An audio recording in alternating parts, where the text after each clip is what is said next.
अस्सलाम वालेकुम बच्चों, आज की हमारी ऑब्जेक्टिव एक्सरसाइज 6 मतलब यूनिट 6 की हमारी ऑब्जेक्टिव एक्सरसाइज 6 है। क्लास हमारी 6 है और सब्जेक्ट है हमारा math. Answer the following questions. वो कहता है मुतज़िल क्वेश्चंस के आंसर दें। तो क्वेश्चन नंबर 1 है what is meant by ratio. Ratio का ठीक है, रेशो का क्या मतलब है। The numerical comparison between two quantities, दो क्वांटिटीज के दरमियान ऑफ द सेम काइंड, एक जैसी, इज कॉल्ड अ रेशो, उसे हम रेशो कहते हैं। ठीक है, दो क्वांटिटीज के दरमियान जो न्यूमेरिकल कंपेंशन होता है उसे हम रेशो कहते हैं।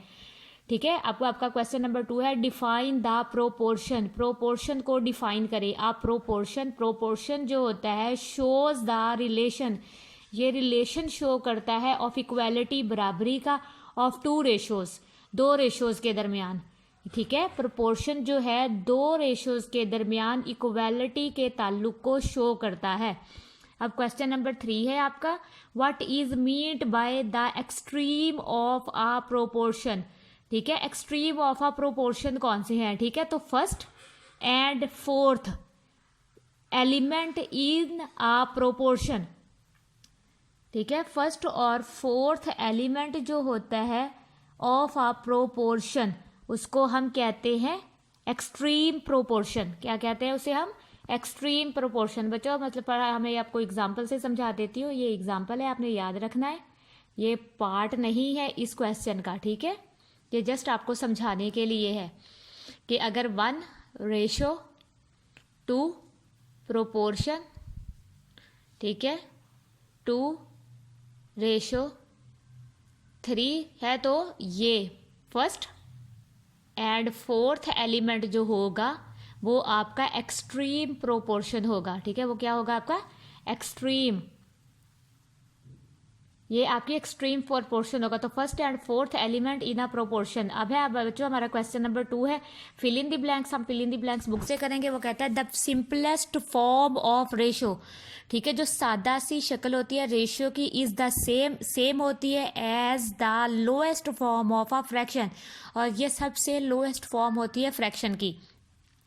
The second and third element, वो कहता है सेकेंड और थर्ड एलिमेंट जो होता है वो प्रोपोर्शन का। ठीक है, सेकंड और थर्ड एलिमेंट जो होता है प्रोपोर्शन का are called means of a proportion, उसे हम मीन कहते हैं।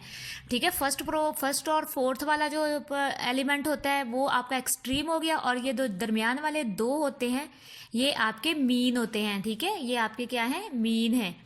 तो बच्चों ये इस तरह से आपको समझ आ जाएगी, एग्जाम्पल से मैंने आपको समझाया है। उसके बाद है नंबर 3 वाली fill in the blanks. Direct proportion is a relation. Direct proportion एक रिलेशन है इन विच वन क्वांटिटी, जिसमें वन क्वांटिटी जो है इंक्रीजेज, अगर एक क्वांटिटी बढ़ रही है और या डिक्रीजेज या कम हो रही है इन द सेम प्रोपोर्शन, इसी प्रोपोर्शन में, बाय इंक्रीजिंग और डिक्रीजिंग द अदर क्वांटिटी, तो दूसरी क्वांटिटी भी उसी ही तरह या तो इंक्रीज होगी या फिर डिक्रीज होगी। मतलब एक क्वांटिटी अगर बढ़ रही है तो उसके साथ की दूसरी क्वांटिटी भी बढ़ेगी, अगर एक कम हो रही है तो उसके साथ की दूसरी भी कम होगी। वो कहता है टिक द करेक्ट आंसर। अब करेक्ट आंसर पर टिक लगाएं। A ratio is written by putting. ठीक है, रेशो को हम कौन सा साइन पुट करते हैं रेशो के दरमियान में? तो रेशो का जो साइन है ये कॉलन। ठीक है, option A is the correct option. Colon, इसको कॉलन कहते हैं, कॉलन लगाते हैं। ये देखिए बच्चों, एक रेशो, एक ये दो रेशोज है ना, 1:2, तो इसके दरमियान में कॉलन का साइन है। ये एग्जाम्पल है। तो ठीक है, तो आपका जो है ऑप्शन जो है ए इज द करेक्ट। अब वो कहता है A:B = C:D if and only if. ठीक है, तो इसके लिए वो इफ एंड ओनली इफ मतलब हम मल्टीप्लाई करेंगे मीन और एक्सट्रीम को। तो मीन और एक्सट्रीम को मल्टीप्लाई करने तो B × C। ठीक है, और A × D। हम यही करते हैं ना कि फर्स्ट को और इसको मल्टीप्लाई करेंगे और इन दोनों को मल्टीप्लाई करेंगे। तो इसी तरह से उन्होंने समझाया है कि A को जो है A मल्टीप्लाई करेगा D के साथ और B मल्टीप्लाई होगा C के साथ। तो इस तरह से इसकी इक्वालिटी, तो option C is the correct option. The reduced form of 1/4 ratio 1/2।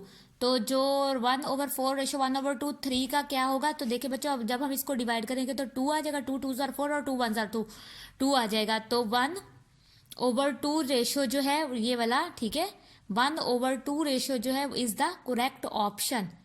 ये 1/2 option D is the correct option, तीसरे का जो है वो ऑप्शन डी करेक्ट है, ठीक है। अब 4 वाला है 10:15 is an equivalent ratio of, वो कहता है इन दोनों को ऐसे टेबल पे कट करे कि इक्विवेलेंट रेशो बने। तो 10 और 15 दोनों जो है 5 के टेबल में आते हैं, तो 5 2s are 10 और 5 3s are 15, तो option B is the correct option.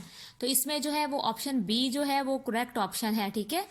अब है आपका MCQs number 5, the relation of equality of two ratios is called, ठीक है। जो रिलेशन होता है ऑफ इक्वालिटी का टू रेशियोज में इज कॉल्ड प्रोपोर्शन, उसे हम क्या कहते हैं, प्रोपोर्शन। तो इसका भी option B is the correct option. तो बच्चों ये आपकी ऑब्जेक्टिव एक्सरसाइज भी कंप्लीट हो गई है आज, ठीक है। आपने इसके क्वेश्चंस जो हैं वो आपने कॉपी पर राइट करने हैं, और जो फिल इन द ब्लैंक्स और ये एमसीक्यूज हैं इसको आपने बुक पर ही राइट करना है, ठीक है। तो अपना बहुत सारा ख्याल रखिएगा, अल्लाह हाफिज़।